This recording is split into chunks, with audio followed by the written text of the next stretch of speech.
belajar.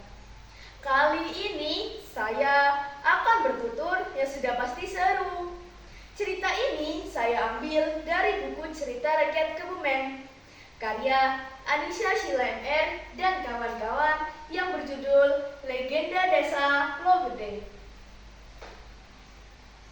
Pada zaman dahulu, sekitar tahun 1920-an terjadi pagebluk, di mana banyak rakyat yang kelaparan dan terkena wabah koreng, sehingga banyak penduduk yang meninggal karena kelaparan. Begitu pula dengan keluarga Mbah Samugati, keluarga beliau banyak yang meninggal. Untuk menghilangkan rasa sedih dengan kematian anak dan istrinya, kemudian ia berkelana tak tahu arah tujuan mengikuti perasaan hatinya. Hingga pada suatu waktu, sampailah ia di suatu tempat, yang di situ terdapat pohon loh yang sangat besar, sehingga ia bisa membangun tempat tinggal di bawahnya. Alhamdulillah, Allah pohon besar bisa untuk periode sementara.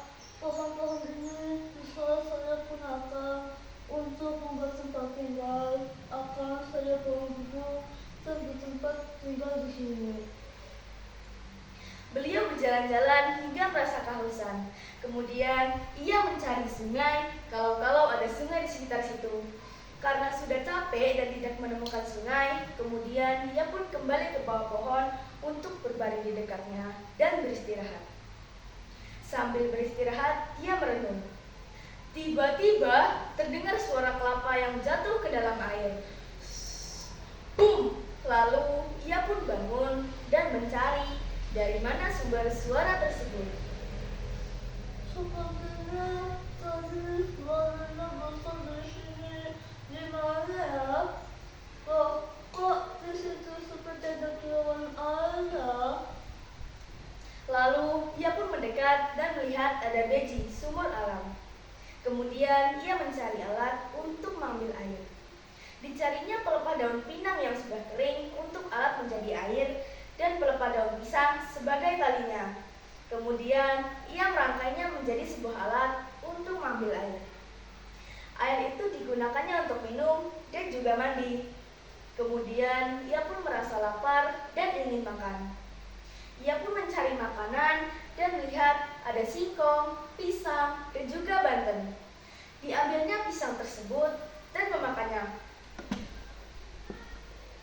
Lalu ia pun kenyang dan akhirnya pun tertidur.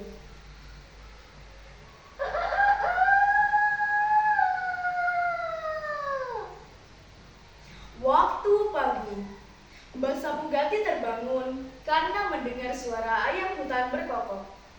Kemudian Mbah Samugati menuju ke beji untuk mandi membersihkan dirinya. Setelah itu bergegas mengambil air wudhu untuk sholat subuh. Usai sholat subuh, ia merasa lapar. Ia membakar singkong yang kemarin ia cari untuk ia makan. Kemudian Mbah Samugati pergi ke hutan untuk mencari kayu yang akan membuat bubuk.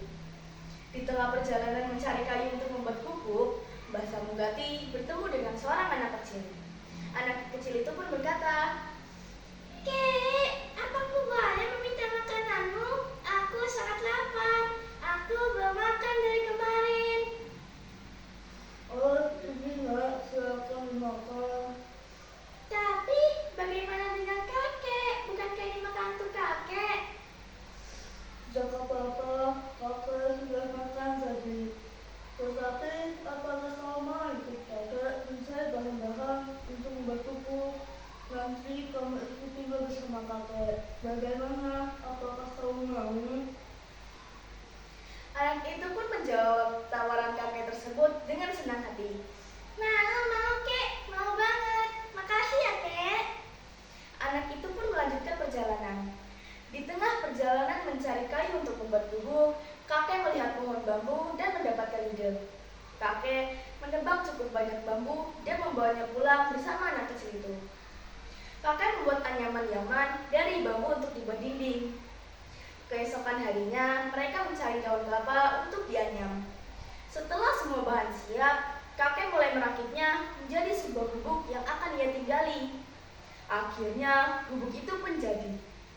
Kakek menanami lahan di sekitar rumah itu dengan berbagai buah-buahan dan sayuran. 5 tahun kemudian, pohon yang kakek tanami sudah berbuah dengan lebat. Hingga pada suatu hari, sampailah seorang raden dari penggawa keraton yang bernama Raden Tumenggung Centong Balung. Ia terpana saat melihat pohon loh yang sangat besar. Karena kebesarannya dan keindahannya, Raden pun bertanya, "Rumah siapakah itu?" "Oh, itu rumahku, Raden." Raden bergumam sambil menggelengkan kepalanya dan berkata, bagus sekali. Kalau begitu, tempat ini saya beri nama desa Logede." Dan semenjak itu, wilayah tersebut terkenal dengan sebutan desa Logede. Demikian teman-teman cerita kali ini. Semoga menambah pengetahuan dan pengalaman kita.